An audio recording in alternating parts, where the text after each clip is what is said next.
नमस्कार मित्रों, मैं मोहन धामी। आज मेरे यूट्यूब चैनल में आपका स्वागत करना चाहूँगा मेरी इस नई वीडियो में। तो आज एक प्रेरणादायक वीडियो होने वाला है, क्योंकि मैं 38 साल के इस व्यक्ति से मिलाने चाह रहा हूँ, जो अपने जीवन संघर्षों को लेकर भी अपने जीवन की बहुत सी चुनौतियाँ रहीं, फिर भी अपने जीवन को हार नहीं माना और अपने संघर्ष से लड़ते रहे। तो लगातार आर्मी भर्ती, जो इंडियन आर्मी के अंदर भर्ती होती थी पहले की, जो अग्निपथ योजना को छोड़कर पहले की, तो उसमें सोमनाथ ग्राउंड में इनने एक्सीलेंट दौड़ मारी कई बार। फिर भी किन्हीं कारणोंवश ये सिलेक्ट न हो पाए, और फिर उसके बाद इनने अपने जीवन को आगे बढ़ाया और इस पाउडर भर्ती जो 1600 मीटर की दौड़ में कहीं ना कहीं युवा 18 साल की युवा भी इस भर्ती प्रक्रिया में शामिल होना चाहते थे, लेकिन रेस में ना निकल पाए। बड़े भाई श्री जयसिंह धामी जी ने अपने रेस को कंटिन्यू रखा और एक्सीलेंट दौड़ मारी। ये दौड़ एक साल या एक दिन की नहीं है, क्योंकि इनकी ये फिटनेस का राज सालों सालों का है, और लगातार 15 सालों से इस आर्मी पाउडर भर्ती में ये गए रहे और उनसे लगातार एक्सीलेंट दौड़ मार कर अपने इस सफ़र को आगे बढ़ाते रहे। और कभी इनकी भर्ती न मतलब दौड़ कम हुई और न इनने प्रयास छोड़ा, और घर खेती किसानी करके भी आगे बढ़े और अपनी परिवार का पालन पोषण किया। और क्या है इनका राज, आज मैं इनसे जानना चाहूँगा, और इस फिटनेस का क्या राज है। बड़े भाई श्री जयसिंह धामी जी से मैं इनसे इनके बारे में, व्यक्तिगत जीवन के बारे में और जो फिटनेस का क्या राज है, बड़े भाई बताइए। धन्यवाद युवा साथियों, मैं जयसिंह धामी। पहली बात, मैं युवा पीढ़ी से, न्यू जनरेशन में जितने भी युवा पीढ़ी हैं हमारे, उनसे ये कहना चाहूँगा, सलाह दूँगा कि पहली बात, इंसान को आलस्य नहीं होना चाहिए, आलकस नहीं होना चाहिए। दूसरी बात, ये जो ऐब हैं, व्यसन हैं, उनको पूर्णतः त्याग देना चाहिए। तो कोई लोग कहते हैं, मेरे साथी थे कि 18 साल 22 साल वाले लड़के बोला, भाई साहब, अंकल जी, आपने मतलब फील्ड में या ग्राउंड में मतलब हमें कहीं पीछे छोड़ दिया, ये सो करके आपस में डिस्कस होती रही है।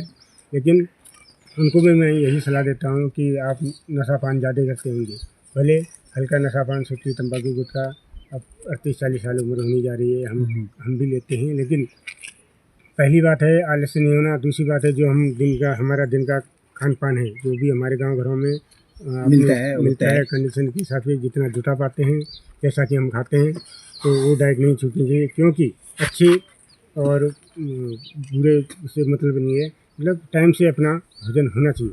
क्योंकि मेरा मानना है कि जो डाइट छूट गई, जो खाना दिन का छूट गया ज़िंदगी में, लाइफ में, दोबारा उसकी भरपाई हम नहीं कर सकते, उसको नहीं खा सकते। क्योंकि एक ही समय में 2 बार का खाना, या मैं जैसे 7 रोटी खाता हूँ तो एक ही समय में 14 रोटी नहीं खा सकता, क्योंकि समय होता है उसका भी अपना अपना वो होता है। लेकिन पहली बात है नशा, दूसरी बात है माँ बाप का कहना न मानना, उठने बैठने का या फिर सोने जागने का समय के साथ होना चाहिए। हाँ, समय के साथ होना चाहिए, उसका रूटीन होना चाहिए और एक लक्ष्य होना चाहिए। कि स्कूल टाइम में मैं PRC रानीखेत के 6 एक्सीलेंट मारा हूँ। मुझे भी वर्दी का बहुत शौक़ था, लेकिन किसी कारणवश वर्दी हासिल नहीं कर पाया। फिर भी मैं दुखी नहीं हुआ। मेरे साथ के लोग अभी 2 स्टार वाले हैं, ऑन ड्यूटी पे हैं, या 24 साल हवलदारी करके आ गए हैं, पेंशन खा रहे हैं, कोई देहरादूनी है, कोई हल्द्वानी है। फील होता है, लेकिन फिर भी दुखी नहीं हूँ। और मेरा मानना है कि इंसान को जीना होता है और जीना चाहिए। जो आत्महत्या करते हैं और जो इस टाइप की जो अपने हाथ ही अपना शिकार बनते हैं, तो मैं इसको कायरता कहेंगे। हाँ, उसको बिल्कुल कायरता कहूँगा। और युवा पीढ़ी से मैं यही कहना चाहूँगा कि पहली बात, आलस्य नहीं करना चाहिए। 3 ही चीज़ें मेरे नॉलेज में बैठी हुई है अभी तक। पहली बात, आलस्य नहीं करना चाहिए। दूसरी बात, डाइट नहीं छूटनी चाहिए। तीसरी बात, जो अमल हैं, व्यसन हैं, उन पर रोकथाम होनी चाहिए। और स्कूल टाइम, जब हमारा स्कूल टाइम ख़त्म हो गया, स्कूल छूट गया, उसके बाद ये पाउडर कंपनी खुलते जब खंडे साहब ने खोला था, तो 15 साल, ये 15वां साल है। तो लगातार 2011 से ये 15वां साल मैंने न फिजिकल न मेडिकल में बाहर, न डॉक्यूमेंटेशन में बाहर। और स्कूल छूटने के बाद, जैसे हम स्कूल छूट गया, पढ़ाई छूट गई हमारी, उसके बाद घर में इतना काम है, इतने बिजी हैं कि ये प्रैक्टिस करना, तैयारी करना तो मैं भूल ही गया।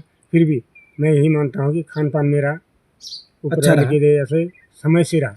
पहले अच्छा बुरा जो भी खाया मैंने, जैसा भी खाया, तो उसका मेरा टाइमिंग बिल्कुल फिक्स है।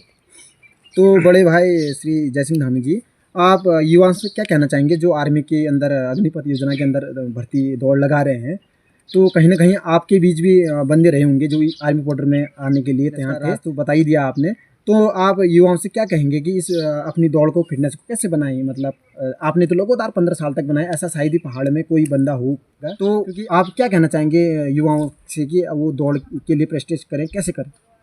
मैं इनको यही सलाह देना चाहता हूँ, बार बार यही सलाह दे रहा हूँ कि सुबह जल्दी उठें और खान पान में नियंत्रण रखें, व्यसन न करें और शरीर को उठते उठते 1 लीटर या 2 लीटर पानी पी के उस जितना पानी पीते हैं उस पानी को बाहर पसीने के रूप में पानी को बाहर करके और शारीरिक कसरत करें।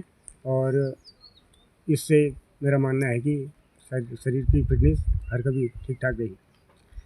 तो आपने बहुत बहुत अच्छा इंटरव्यू दिया और बड़े भाई, मैं आपसे आशा करता हूं कि आज की युवा पीढ़ी भी ऐसी अथक प्रयास करते रहेगी, क्योंकि ज़्यादातर तो हमारे पहाड़ी क्षेत्र में जो युवा हैं, हमारे पहाड़ों में बहुत अच्छी चीज़ें भी हैं, लेकिन ज़्यादा मतलब ऐप जो धूम्रपान है उनसे कहीं ना ग्रसित हैं, तो इस हिसाब से वो अपनी तैयारी ठीक से नहीं कर पाते हैं।